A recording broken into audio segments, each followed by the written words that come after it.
Olha, para quem convive com a adição na família, existem certas frases que, nossa, doem de ouvir. E uma delas em particular é muito poderosa, muito defensiva e, sinceramente, levanta um muro quase impossível de derrubar entre quem precisa de ajuda e quem está tentando ajudar. É justamente essa frase que a gente vai, sabe, desmontar hoje. O que será que está sendo dito por trás dessas palavras tão duras? Vamos mergulhar fundo na psicologia dessa crença para entender de verdade a perspectiva de quem vive com a doença da adicção. Mas, ó, antes da gente começar, um ponto super importante aqui. A nossa análise vai focar na pessoa que tem o diagnóstico de adição. Essa forma de pensar não é só uma desculpa, não. É uma parte central da própria doença.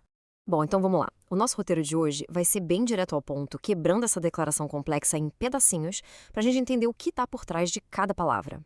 Primeira coisa, então, é importantíssimo a gente entender que essa frase não é só um argumento, sabe? É bem mais do que isso.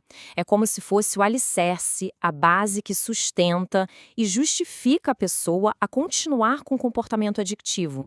Então vamos começar do começo, né? Analisando a primeira partezinha da frase. Eu bebo. E o que ela realmente quer dizer. Olha só, quando alguém nessa situação fala eu bebo, a pessoa está fazendo muito mais do que só descrever uma ação, né? Ela está, ao mesmo tempo, admitindo que sente prazer naquilo e afirmando, de um jeito bem desafiador, que tem o direito de sentir esse prazer. E claro, esse bebo pode facilmente ser trocado por fumo, jogo, gasto. A lógica da defesa é exatamente a mesma.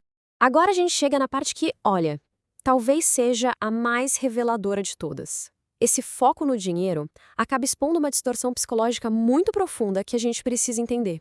É aqui que a gente vê três mecanismos de defesa agindo com muita força. Primeiro, um orgulho gigante, um foco total no eu. Segundo, uma sensação completamente falsa de controle. Aquela ideia de que, se eu uso meu dinheiro, a coisa não tá tão feia assim. E terceiro, um fenômeno chamado cegueira cognitiva. E esse conceito, a tal da cegueira cognitiva, fica super claro com uma história. Tenta imaginar essa cena. Um homem chega em casa e encontra tudo escuro. A primeira reação dele é acusar a esposa de traição, criando toda uma teoria de que a escuridão era para esconder alguma coisa. A esposa, então, com calma, explica a situação real. Não tinha traição nenhuma. O motivo da casa estar escura era muito mais simples e, ao mesmo tempo, muito mais trágico. A conta de luz não foi paga e a energia foi cortada. E aí vem o choque. A verdade devastadora, né? A energia foi cortada porque ele mesmo tinha gasto o dinheiro da conta com bebida.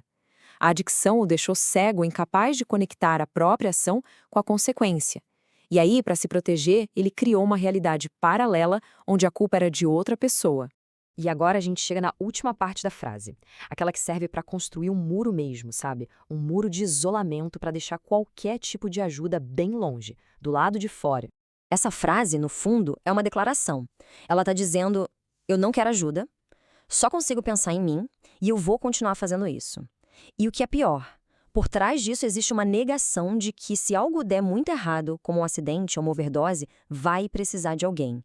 É uma negação completa da realidade. Puxa, diante de uma barreira de negação que parece tão intransponível, né?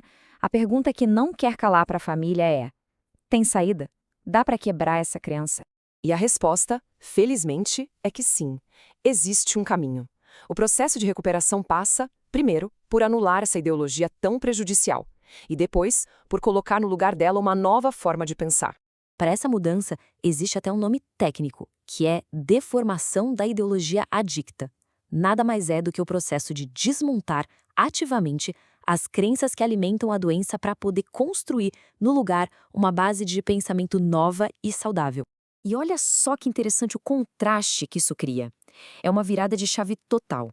A crença da adição é toda focada no eu, no direito. Já o pensamento sóbrio começa com o reconhecimento do próprio dano, do desequilíbrio que o comportamento causa. Tá, mas como é essa nova base? O que entra no lugar daquela crença antiga? Bom, a sobriedade se constrói em cima de um conjunto novo de ideias fundamentais. São basicamente 4 pilares que sustentam essa nova forma de pensar. Primeiro, reconhecer o próprio desequilíbrio. Depois, entender o impacto que isso causa nos outros. Em seguida, admitir o prejuízo financeiro para a família. E, por fim, o passo que talvez seja o mais difícil e mais importante, a disposição para finalmente aceitar ajuda. Então, o ponto mais importante de tudo isso principalmente para quem é amigo ou familiar, é entender a essência do que se está enfrentando. Não é uma questão de falha de caráter, sabe? Ou uma escolha simples. É uma distorção cognitiva, uma maneira de pensar que foi moldada pela doença. Entender isso, claro, não resolve o problema na hora, mas é a única porta de entrada para oferecer uma ajuda que seja realmente eficaz. Então, no fim das contas, desmontar essa frase mostra o quão fundo a adição consegue distorcer a realidade. Mas é exatamente aí, sabe, nesse entendimento, que a esperança começa a nascer. A compreensão ilumina o caminho e a esperança dá a força para a gente seguir em frente nele.